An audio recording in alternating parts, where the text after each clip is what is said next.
Hello friends, class 10th. Today I am teaching you Outcomes of Democracy, Chapter 4 in Political Science. It's the last chapter in politics. As I taught you about the political parties, in the same way, here we are going to read about the importance of the democracy. Outcomes जो इसके परिणाम आते हैं democracy के वो क्या आते हैं. As we begin to wind up our tour, एक डेमोक्रेसी के लिए हमारा टूर शुरू हो रहा है. It is time to move beyond our discussion of specific theme. हमारा जो डिस्कशन है, जो स्पेसिफिक थीम है, एंड आज general set of questions. What does democracy do, democracy आखिर करती क्या है, इसके परिणाम क्या आते हैं. रीजनेबिलिटी एक्सपेक्ट ऑफ डेमोक्रेसी क्या है. Does democracy fulfil these expectations, क्या डेमोक्रेसी हमारी महत्वाकांक्षा एक्सपेक्टेशन आशाएं हैं रियल लाइफ में उसे पूरा करती है. We begin by thinking about how to access the outcome of democracy. जो इन आउटकम्स परिणाम आते हैं डेमोक्रेसी के, हम कैसे उनको देख सकते हैं. After some clarity on how to think on this subject, इस सब्जेक्ट पर हम कैसे सोचें. We proceed to look at the expected and actual जो आउटकम्स हैं डेमोक्रेसी के वेरियर रिस्पेक्ट है. क्वालिटी ऑफ जो गवर्नमेंट है, economic wellbeing, inequality, social differences and conflict जो है, and finally freedom and dignity, और अंतिम है जो उसकी फ्रीडम है और डिग्निटी है. Our final verdict, positive but qualified, leads us to think about the challenges to democracy in the next and final chapter. अब हम देखते हैं कि हम कैसे जो एक्सेस पहुंचते हैं डेमोक्रेसी के परिणामों तक, एक्सेस कैसे करते हैं उसे. Do you remember how student in the madam Lyngdoh class argue about democracy. This was in chapter 2 में, क्लास 9th में हमने शायद पढ़ा हो. It emerge from that conversation democracy is better. हम डेमोक्रेसी को बेटर बोल सकते हैं, पर किस तरीके से. हम डेमोक्रेसी को कैसे बेटर बोल सकते हैं. व्हेन कंपेयर्ड विद डिक्टेटरशिप, अगर हम इस डेमोक्रेसी को डिक्टेटरशिप के साथ कंपेयर करें या अदर अल्टरनेटिव के साथ, अदर टाइप ऑटोक्रेसी के साथ कंपेयर करें, तो हम पाएंगे कि जो डेमोक्रेसी है वो कई ज़्यादा बेटर है अदर फॉर्म ऑफ गवर्नमेंट से. चाहे वो डिक्टेटर हो, चाहे वो मिलिट्री रूल हो, चाहे वो ऑटोक्रेसी हो, हर तरीके से हम डेमोक्रेसी को एक बेटर गवर्नमेंट मानते हैं, जिसमें रूल ऑफ द पीपल कहा जाता है, bye the people, of the people and for the people कहा जाता है. अच्छा, जो डेमोक्रेसी में हमें जो राइट्स मिलते हैं, हम देखते हैं कि प्रमोट इक्वलिटी, डेमोक्रेसी में हम इक्वलिटी को प्रमोट करते हैं.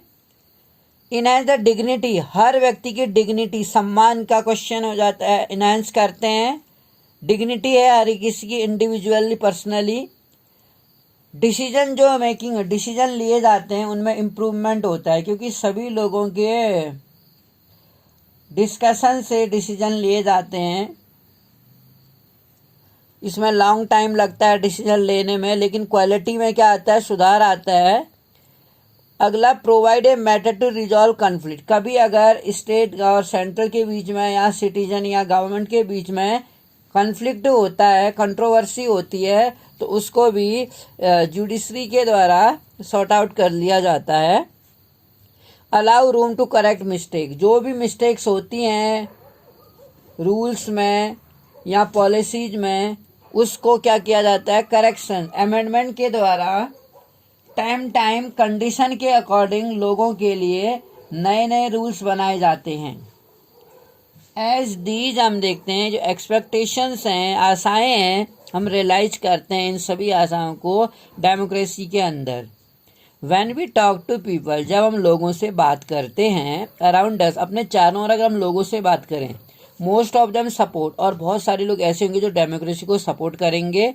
अगेंस्ट अदर अल्टरनेटिव, जो अदर अल्टरनेटिव है या ऑटोक्रेसी है या डिक्टेटरशिप है, उसके बदले में हम लोग क्या करेंगे, डेमोक्रेसी को सपोर्ट करने वाले मिल जाएंगे, such as rule by monarch, जैसे कि किसी राजतंत्र का शासन है या मिलिट्री के द्वारा या कोई धार्मिक नेता के द्वारा। But not so many of them would be satisfied with the democracy. लेकिन अगर रियल में देखें तो क्या रियलिटी में हर कोई डेमोक्रेसी से सेटिस्फाई होता होगा? नहीं, बहुत सारे ऐसे दिखेंगे जो डेमोक्रेसी से सेटिस्फाइड नहीं दिखाई देते हैं वास्तव में। So we face a dilemma मतलब होता है आगे कुआं पीछे खाई। एक ऐसी स्थिति हो जाती है कि वो कहाँ जाए। Democracy is seems to be good in principle, सैद्धांतिक रूप में जो डेमोक्रेसी है वो सही दिखाई देती है, but felt to be not so good in it practice, लेकिन वास्तव में प्रैक्टिकल वे में ये उतनी अच्छी नहीं है जितनी अच्छी ये बाहर से दिखाई देती है। Dilemma invite us to think hard, जो एक टिपिकल सिचुएशन है डालेमा, वो हमें क्या करती है, सोचने को मजबूर करती है about the outcome of democracy, की डेमोक्रेसी के आखिर परिणाम क्या होते हैं, क्या परिणाम सामने आते हैं एक डेमोक्रेटिक कंट्री के। Do we prefer democracy only for moral reason, केवल नैतिक कारणों के लिए हमें डेमोक्रेसी को प्रीफर करना चाहिए कि हमें वहाँ बोलने की आज़ादी है, freedom to express our opinion, freedom to criticise the government, freedom to choose the leader after 5 years, क्या केवल इतने भर से, और इक्वलिटी एवरीवेयर, हम इक्वलिटी की बात तो करते हैं, क्या वास्तव में हमें इक्वलिटी नज़र आती है सोसाइटी में? हम क्या वास्तव में हमें इतनी इक्वलिटी नज़र आती है? और are there some prudential reason to support, और यहाँ तो इसके कोई प्रूडेंशियल रीजन्स हमें दिखते हैं जिससे हमें डेमोक्रेसी को प्रीफर करना चाहिए। केवल हम मॉरल रीजन्स के लिए सपोर्ट करें या प्रूडेंशियल रीजन्स भी कुछ इसके हैं जिससे हम डेमोक्रेसी को सपोर्ट कर सकते हैं। 100 countries of the world today claim and practice some kind of democratic politics. Over 100 countries में हम देखते हैं 100 देशों में लगभग आज संसार में वो दावा करते हैं और प्रैक्टिस किस तरह की एक डेमोक्रेटिक पॉलिटिक्स के बारे में। दे हैव फॉर्मल कॉन्स्टिट्यूशन, उनके पास एक फॉर्मल कॉन्स्टिट्यूशन है, संविधान है, वो इलेक्शन करवाते हैं, और दे हैव पार्टी, उनकी पार्टी भी है, कॉन्स्टिट्यूशन भी है उनके देश में, इलेक्शन भी करवाते हैं वो, और वो अपने सिटीजन्स को गारंटी भी देते हैं राइट्स की। While these features are common, हालांकि ये जो फीचर्स हैं ये कॉमन होते हैं, लेकिन most of them these democracies are very much different from each other. जो ये डेमोक्रेसी हमें दिखती है अदर डेमोक्रेसी से, अदर फॉर्म ऑफ गवर्नमेंट से काफ़ी हद तक अलग दिखती है। In terms of their social situation, अगर हम सामाजिक स्थिति की बात करें और आर्थिक उपलब्धि की बात करें या संस्कृति की बात करें, अगर हम अक्सर देखते हैं वो अलग होती है। Clearly what may be achieve और not achieve under each of the democracy will be very different. जो कुछ हमने प्राप्त किया है या जो कुछ हम इसके अंडर प्राप्त करते हैं वो सब कुछ क्या होता है, अलग अलग होता है। But is there something that we can expect from every democracy just because it is democracy? हम बट इज देयर समथिंग, क्या ऐसा कुछ है जो हम हर प्रकार की डेमोक्रेसी, एवरी डेमोक्रेसी से एक्सपेक्ट करते हैं जस्ट बिकॉज, केवल इसलिए कि वो डेमोक्रेटिक है? डेमोक्रेटिक में क्या हमेशा एक सिटीजन को बोलने की आज़ादी होनी चाहिए? क्या हमेशा हर जगह पर ट्रैवल करने की आज़ादी होनी चाहिए? Our interest in and fascinations for democracy, जो हमारी डेमोक्रेसी के लिए जो हमारा इंटरेस्ट है और फैसिनेशन जो है, often push us into taking position that democracy can address all socio-economic and political problem. Democracy में हम अक्सर देखते हैं हम उस कंडीशन में पहुंच जाते हैं जहां पर हमें सामाजिक, आर्थिक और पॉलिटिकल प्रॉब्लम्स को फेस करना पड़ता है। If some of our expectation are not met, यदि हमारी कुछ आशाएं, जो आकांक्षाएं पूरी नहीं होती हैं, not met, we start blaming the idea of democracy. हम क्या करते हैं, एक डेमोक्रेसी को सीधे से ब्लेम करना शुरू कर देते हैं, दोष लगाना शुरू कर देंगे नहीं कि डेमोक्रेसी की ये कमियां हैं। हम कुछ ज़्यादा ही एक्सपेक्टेशंस करते हैं डेमोक्रेसी की कि डेमोक्रेटिक कंट्री में हमारे लिए शायद बहुत कुछ हो जाएगा, पर ऐसा हमें रियल फील्ड में नज़र नहीं आता है जो हम एक्सपेक्ट करते हैं कि बहुत कुछ हो जाएगा। अगर हम देखते हैं इफ़ सम अवर एक्सपेक्टेशन पूरी नहीं होती हैं तो हम अक्सर से डेमोक्रेसी के जो विचार हैं, आइडिया है, उसको हम ब्लेम करना स्टार्ट कर देते हैं और वी स्टार्ट डाउटिंग, या तो हम उस पर शक करते हैं। If we are living in a democracy, अगर हम डेमोक्रेसी में जी रहे हैं या डेमोक्रेसी को अपना रहे हैं, first step towards thinking carefully, जो पहला स्टेप है हमें केयरफुली ये समझना होगा कि डेमोक्रेसी के परिणाम क्या होते हैं। Is to recognise that democracy is just a form of government, democracy केवल एक क्या है, गवर्नमेंट का एक फॉर्म है। जैसे डिक्टेटरशिप है, जैसे ऑटोक्रेसी है, तो ये फॉर्म है गवर्नमेंट्स के। उसी तरह से एक डेमोक्रेसी भी फॉर्म है जिसमें हम सोचते हैं कि डेमोक्रेसी में शायद हमारे लिए बहुत कुछ फ्रीडम है। द सिटीजन हैव टू, और हम देखते हैं इट कैन क्रिएट कंडीशन, जो कंडीशन क्रिएट की जाती है कुछ अचीव करने के लिए। शायद हम डेमोक्रेसी में एक्सपेक्ट करते हैं कि हम कुछ प्राप्त कर लेंगे।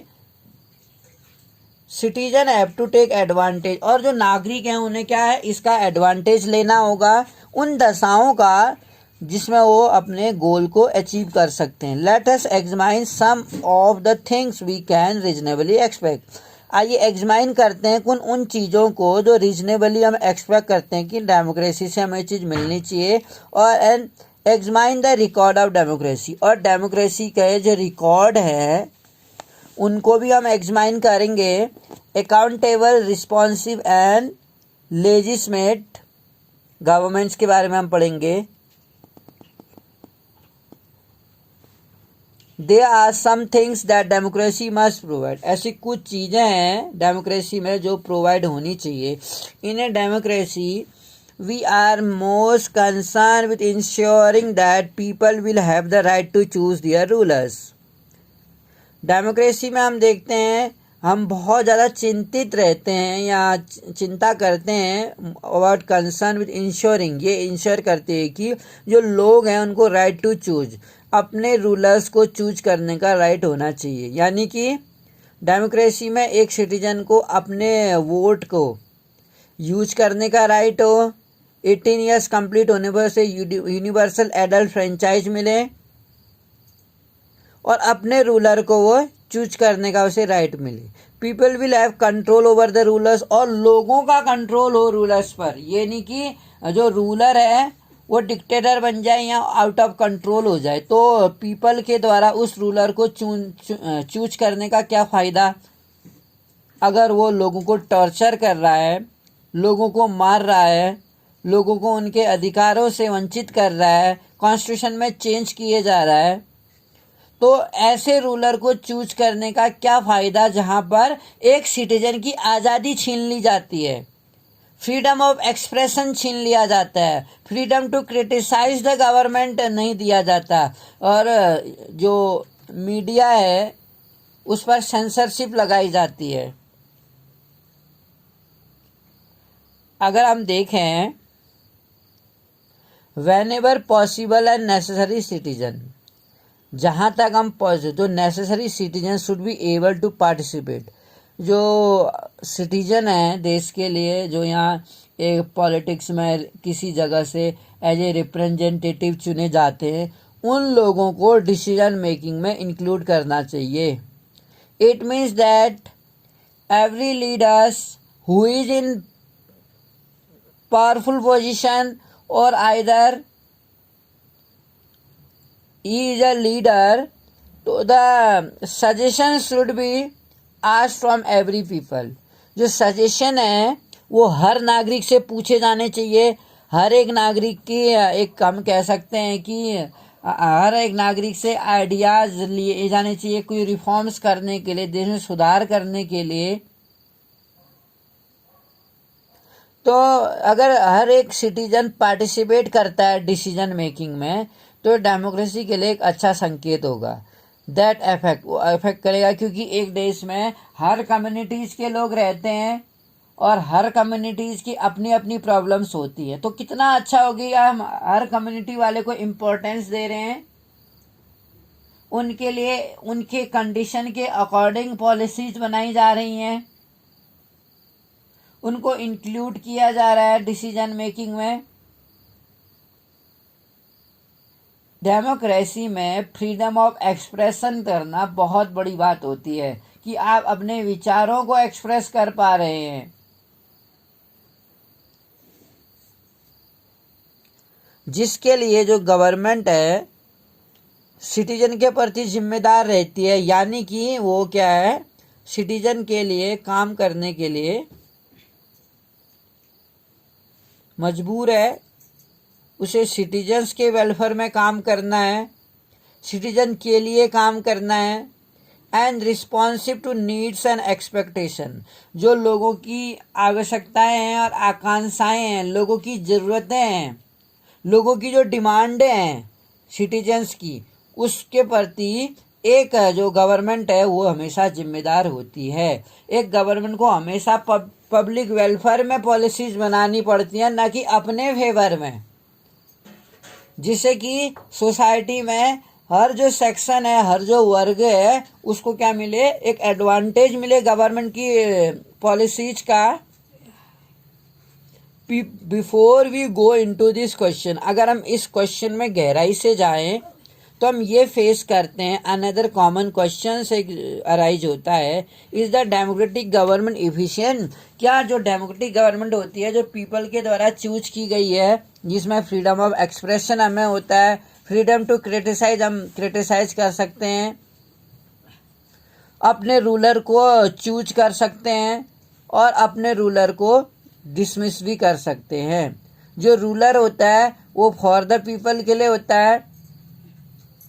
तो कहीं ना कहीं क्या डेमोक्रेसी में सबसे बड़ा क्वेश्चन है कि डेमोक्रेटिक गवर्नमेंट इफिशिएंट होती है, उसका प्रभाव पड़ता है, वो काम करती है। इज इट इफेक्टिव, क्या वास्तव में इफेक्टिव है या नहीं है, या खाली एक माया जाल है। सम पीपल थिंक दैट, कुछ पीपल ये सोचते हैं कि डेमोक्रेटिक प्रोड्यूसेस लेस इफेक्टिव, जो डेमोक्रेसी है वो लेस इफेक्टिव है, ज़्यादा प्रभावशाली सरकार नहीं होती है डेमोक्रेसी में। इट इज ऑफकोर्स ट्रू, वास्तव में सच हो सकता है that non democratic ruler do not have the bother about deliberation in assembly. Non democratic ruler जो होते हैं, जो राजा होते हैं, do not have the bother, उन्हें इस बात की चिंता नहीं करनी पड़ती अबाउट डिलाइब्रेशन, एक जानबूझ के जो असेंबली सभा होती है, और वरी अबाउट मेजोरिटी, एक मेजोरिटी की चिंता नहीं होती कि अगर उसे मेजोरिटी नहीं मिलेगी तो वो कोई पॉलिसी या प्रोग्राम देश के लिए कैसे बना पाएंगे, क्योंकि विदाउट मेजोरिटी पार्लियामेंट में वो बिल ही पास नहीं होता है। जो स्कीम्स बनाई जाती है, जो लॉ बनाया जाता है, कोई भी लॉ, जो कोई भी बिल पास होता है पार्लियामेंट में, उसके बाद वो लॉ बनता है, तो वो बिल ही पास नहीं हो पाएगा अगर मेजोरिटी नहीं है। जबकि ऑटोक्रेसी में या नॉन डेमोक्रेटिक गवर्नमेंट में हम देखते हैं एक राजा को या एक नॉन डेमोक्रेटिक रूलर को मेजोरिटी की कोई चिंता नहीं होती है। मेजोरिटी हो ना हो, मेजोरिटी से मतलब कि वो खुद अपने आप में क्या है, सर्वे सर्वा है, ऑल इन ऑल है, वो कुछ भी पॉलिसीज बना सकता है, क्विक डिसीजन इसके द्वारा लिए जा सकते हैं, स्टेबिलिटी रहती है एक नॉन डेमोक्रेटिक रूलर की। मेजोरिटी एंड पब्लिक ओपिनियन, उसको कभी भी मेजोरिटी का और या पब्लिक ओपिनियन की चिंता ही नहीं रहती है कि पब्लिक क्या सोचेगी, यानी कि राजा का ऑर्डर ही क्या है, कानून है। जो राजा ने कह दिया, राजा ने जो आदेश दे दिया, वही कानून हो जाता है। उसमें मेजोरिटी का क्वेश्चन नहीं है कि मंत्री लोग राजा का विरोध करेंगे, बल्कि राजा के अंडर काम करना पड़ता है। सारे मंत्री जो होते हैं या जो प्रजा होती है, तो ये फायदा ये है कि राजा एकदम से डिसीजन ले सकता है, जबकि डेमोक्रेटिक गवर्नमेंट में ऐसा नहीं होता। वहाँ पर जब तक पार्लियामेंट में वो अपोजिशन पार्टीज और सभी लोग मिलकर एक निर्णय तक नहीं पहुँचेंगे डिसीजन मेकिंग में, तब तक वो डिसीजन नहीं ले सकते हैं।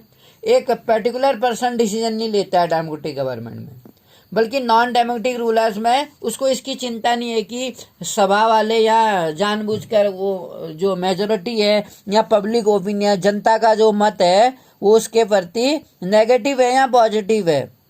They can be very quick and efficient, बहुत ही क्विक राजा हो सकता है, आधे घंटे के अंदर या 15 मिनट के अंदर राजा के गद्दी में बैठते ही राजा कोई ऑर्डर पास कर सकता है। उसे मेजोरिटी की और पब्लिक ओपिनियन की चिंता नहीं रहती। यहाँ पर पब्लिक ओपिनियन की चिंता रहती है डेमोक्रेटिक गवर्नमेंट की। हो सकता है पब्लिक उसको निगलेक्ट कर दे या आफ्टर 5 ईयर्स दोबारा से इलेक्शन के टाइम पर उस पॉलिसी के कारण वो गवर्नमेंट क्या वो पॉलिटिकल पार्टी क्या हो सकती है, हार भी सकती है। ऐसा भी देखा जाता है। They can be very quick, बहुत ही जल्दबाजी में और एफिशिएंट, प्रभावशाली भी होते हैं। डिसीजन मेकिंग एंड इम्प्लीमेंटेशन, जो सुधार होते हैं इम्प्लीमेंट करते हैं। Democracy is based on the idea of deliberation and negotiation. जो डिलाइब्रेशंस है यानी जानबूझकर भी किया जाता है वो डिलाइब्रेशन एंड नेगोटिएशंस जो होते हैं। Some delay is bound to take, some delay हम देख रहे हैं डेमोक्रेसी में, हम देखते हैं कि कुछ डिले देर हो जाती है, बाउंडेशन होती है। दस दैट मेक डेमोक्रेटिक गवर्नेंस, क्या इन डिले होने से, डिसीजन लेने में डिले होने से और कम इफेक्टिव होने से क्या यह डेमोक्रेटिक गवर्नमेंट इनएफिशिएंट हो जाती है, जिसका कोई प्रभाव नहीं पड़ता है। Let us think in term of cost. आइए हम देखते हैं जो कॉस्ट है। Imagine a government that make take decision very fast. एक ऐसी गवर्नमेंट के बारे में इमेजिन करते हैं, चलो हम मोदी गवर्नमेंट की बात करें, बीजेपी गवर्नमेंट की, जो बहुत तेज़ी से डिसीजन लेती है। तेज़ी से देश में जीएसटी लाना है या 500 और डिमोनिटाइजेशंस करना है, 500,000 के नोट फट से बंद कर देने हैं या देश में एकदम से लॉकडाउन कर देना है। मतलब एक गवर्नमेंट, ऐसी गवर्नमेंट जो बहुत तेज़ी से क्विक डिसीजन ले रही है, फिर तेज़ी से लॉकडाउन को हटा देना है। It may take decision that are not affected by the people, जो पीपल के द्वारा इफेक्टिव नहीं होते हैं। ऐसा भी होता है, इट में टेक डिसीजन, ऐसे डिसीजन लिए जा सकते हैं जो पीपल के द्वारा एक्सेप्ट नहीं है, लोग एक्सेप्ट नहीं कर रहे हैं ऐसे डिसीजन को। एंड इस कारण से अगर गवर्नमेंट ने जल्दी जल्दी डिसीजन ले लिए जो पब्लिक वेलफेयर में नहीं है, लोगों के फेवर में नहीं है, और लोग पीपल उसे तेजी से इग्नोर कर दे रहे हैं, अनएक्सेप्टेबल हैं जो, तो क्या होगा, इससे कई सारी प्रॉब्लम फेस करनी पड़ेंगी।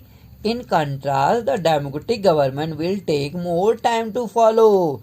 इस कारण से जो डेमोक्रेटिक गवर्नमेंट होगी विल टेक मोर टाइम, इसको ज़्यादा टाइम लगेगा क्या फॉलो करने के लिए, टू फॉलो प्रोसीजर। जो प्रोसीजर होता है, प्रक्रिया होती है, डिसीजन लेने से पहले या डिसीजन तक पहुंचने से पहले एक प्रक्रिया से गुजरना पड़ेगा, जिसमें अपोजिशन पार्टी वाले भी आएंगे, लोकसभा भी आएगी, राज्यसभा भी आएगी, जॉइंट मीटिंग होगी, उसके बाद उसे राज्यसभा में भेजा जाएगा, राज्यसभा चाहे तो उसे दोबारा से लोकसभा में भेजेगी, 14 डे तक रख सकती है राज्यसभा। उसके बाद प्रेसिडेंट के पास जाएगा, प्रेसिडेंट देखेगा कि अगर उसमें कुछ कमियां हैं तो दोबारा से वो कैबिनेट के पास भेज देगा उसे। तो एक लंबी प्रक्रिया, एक प्रोसीजर से गुजरना पड़ता है किसी भी बिल को कानून बनने के लिए। कोई भी बिल पास होता है किसी से भी रिलेटेड तो एक लॉन्ग प्रोसीजर है, जबकि अदर फॉर्म ऑफ गवर्नमेंट में जिसमें नॉन डेमोक्रेटिक रूलर होते हैं वहाँ पर इतनी लंबी प्रोसीजर तो होती ही नहीं है। क्विक डिसीजन लेना जो इफेक्टिव है तो बहुत अच्छा है, it is well and good. और इसमें नो अपोजिशन है ना, नॉन डेमोक्रेटिक अपोजिशन तो कोई होता नहीं है। और पीपल के जो हम देख सकते हैं अगर उन्हें पसंद नहीं है, पब्लिक ओपिनियन नहीं आ रहा है या मेजॉरिटी नहीं है, उसकी कोई चिंता नहीं है। इट्स डिसीजन में भी हम देखते हैं बोथ मोर एक्सेप्टेबल है टू द पीपल, लोगों के लिए, पीपल एंड मोर इफेक्टिव है। So the cost of time that democracy page perhaps worth, जो समय की कॉस्ट लगती है, समय खर्च होता है डेमोक्रेसी में, पेज इज परहैप्स वर्थ सबसे खराब माना जाता है। Now look at the other side, अब एक अलग साइड देखें हम डेमोक्रेसी का। Ensure that decision making will be based on normal and procedure, जो डिसीजन मेकिंग है, जो निर्णय जनमत संग्रह किया जाता है, डिसीजन मेकिंग वो नॉर्मल प्रोसीजर होती है। मतलब so a citizen who wants to know if a decision are taken through the correct procedure can find this out. अगर कोई सिटीजन ये जानना चाहता है कि कोई भी डिसीजन जो लिया गया taken through the correct procedure के द्वारा लिया गया है, एक सही प्रोसीजर अपनाया गया है डिसीजन के लिए, कैन फाइंड दिस, क्या ये पता कर सकता है। She has the right and the means to examine the process of decision making, उसके पास ये राइट है कि उसको एग्जामाइन करने का, जो जिसके तहत वो डिसीजन लिया गया है कि सही प्रक्रिया, राइट प्रोसीजर अपनाया गया है। Examine the process of decision making, जो रोल ऑफ डिसीजन मेकिंग है उसमें राइट तरीका अपनाया गया है। This is known as transparency, इसको पारदर्शिता बोलते हैं। यानी भी किसी भी एक स्पेशल कम्युनिटी के लिए डोमिनेट नहीं किया गया है, इक्वलिटी दिखाई गई है, डिस्क्रिमिनेशन नहीं हुआ है किसी भी कम्युनिटी के साथ, और सभी एक जो सोसाइटी है उसको एक सही डायरेक्शन में आगे बढ़ाने के लिए डिसीजन लिए गए हैं। एक पारदर्शिता रखी गई है, डिस्क्रिमिनेशन नहीं किया गया है। This factor is often missing from, जो ट्रांसपेरेंसी है ये नॉन डेमोक्रेटिक कंट्री में ये चीज़ें नहीं देखी जाती। यही चीज़ है, एक गुण है कि डेमोक्रेटिक कंट्री में कहते हैं ट्रांसपेरेंसी होती है। चाहे कोई लीडर हो, लीडर अपने मन से तो लीडर बनेगा नहीं, मिनिस्टर तो बनेगा नहीं वो, जब तक कि पीपल उसके फेवर में वोट ना कर दे। तो एक ट्रांसपेरेंसी देखने को मिलती है, वो जो नॉन डेमोक्रेटिक कंट्री में नहीं देखते हैं। Therefore when we are trying to find out the outcome of democracy, इसलिए जब हम डेमोक्रेसी के आउटकम्स को फाइंड आउट करने की कोशिश करते हैं, it is right to expect democracy to produce a government that follow procedure and accountable to people. हम ये देखते हैं कि डेमोक्रेसी क्या प्रोड्यूस करती है, ऐसे गवर्नमेंट को दैट फॉलो, जो प्रोसीजर को फॉलो करती है, जिसमें वो पीपल के प्रति क्या है, रिस्पॉन्सिबल है, अकाउंटेबल है। पीपल को गवर्नमेंट चूज करने का राइट होता है, लीडर्स को जिता सकती है वो, लेकिन लीडर्स को पता होना चाहिए, गवर्नमेंट है, रूलिंग पार्टी है, कि जो भी प्रोसीजर है वो ट्रांसपेरेंसी ली गई है और डिसीजन मेकिंग में उन सब के ओपिनियन लिए गए हैं, और इसके साथ साथ वो पीपल के प्रति क्या है, अकाउंटेबल है। We can also expect that democratic government develop mechanism for citizen to take part in decision making. एक डिसीजन जो लिया जाता है उसमें एक पब्लिक ओपिनियन का होना बहुत ज़रूरी है।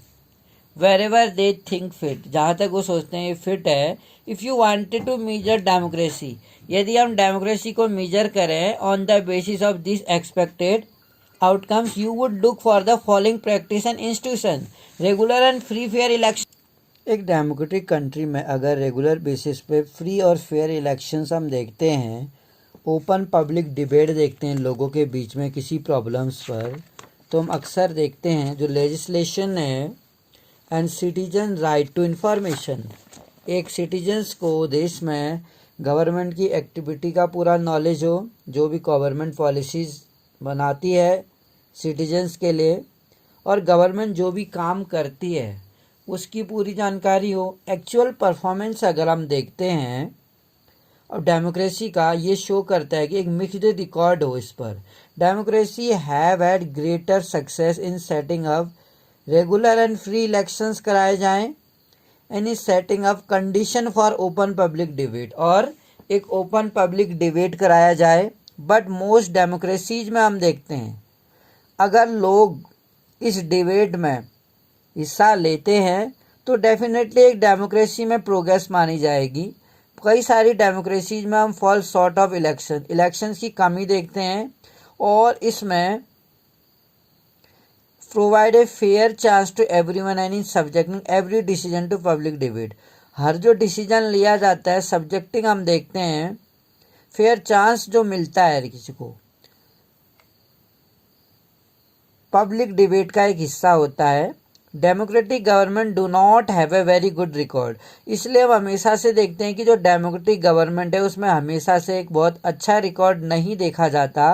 When it come to sharing, जब ये हम शेयरिंग करते हैं इंफॉर्मेशन को सिटीजन्स के साथ, all one can say in favour of democratic regime is that there are much better than any non democratic regime in this expect. बहुत सारे हम नॉन डेमोक्रेटिक रिजाइम भी देखते हैं इस रिस्पेक्ट पर, और वो डेमोक्रेटिक के बदले ज़्यादा बेटर माने जाते हैं।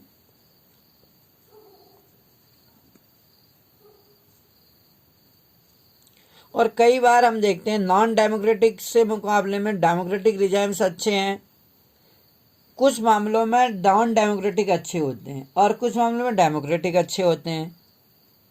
क्विक डिसीजन लेने की हम बात करें जिसके लिए एक जो नॉन डेमोक्रेटिक रूलर है वो सिटीजन्स के लिए ज़्यादा रिस्पॉन्सिबल नहीं दिखता है।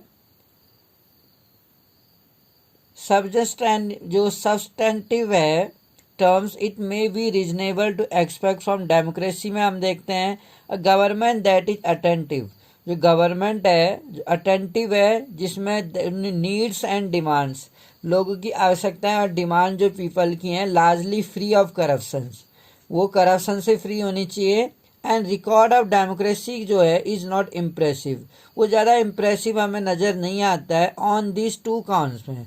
डेमोक्रेसी क्या होती है, ऑफन फ्रस्ट्रेट है, जो नीड्स हैं लोगों की ऑफन इग्नोर, अक्सर लोगों की नीड्स को इग्नोर कर दिया जाता है। जैसे एक देश में अनएम्प्लॉयमेंट जो है इसकी प्रॉब्लम बहुत एक्यूट है। एंड जो डिमांड्स ऑफ मेजॉरिटी है इट्स पॉपुलेशन की जो डिमांड्स है मेजॉरिटी में है, जो रूटीन टेल्स जो है कहानियाँ, करप्शंस की कहानियाँ अक्सर सुनने को मिलती हैं, are enough to convince us that democracy is not free. Democracy free नहीं है of this evil. At the same time there is nothing to show that non democracy are less corrupt. हम अक्सर ये दिखाने के लिए ज़्यादा नहीं देख सकते हैं, नथिंग टू शो, कुछ ऐसा नहीं दिखा सकता जिसे हम कह सकते हैं कि नॉन डेमोक्रेसीज कम करप्ट हैं या ज़्यादा सेंसिटिव है लोगों के लिए, ये कहा नहीं जा सकता। तो अक्सर हम देखते हैं कि ज़रूरी नहीं कि डेमोक्रेसी में हम क्या कहते हैं, हमें कहें कि डेमोक्रेसी में करप्शन बहुत ज़्यादा है, democracy is not free, democracy इस तरह की बीमारी से, जो बुराई से दूर है कि डेमोक्रेसी में करप्शंस नहीं होते हैं। या नॉन डेमोक्रेटिक में क्या है कि कम करप्ट होते हैं और डेमोक्रेटिक ज़्यादा करप्ट होते हैं। इस बारे में तो हमारे पास ऐसा कोई रिकॉर्ड्स है नहीं।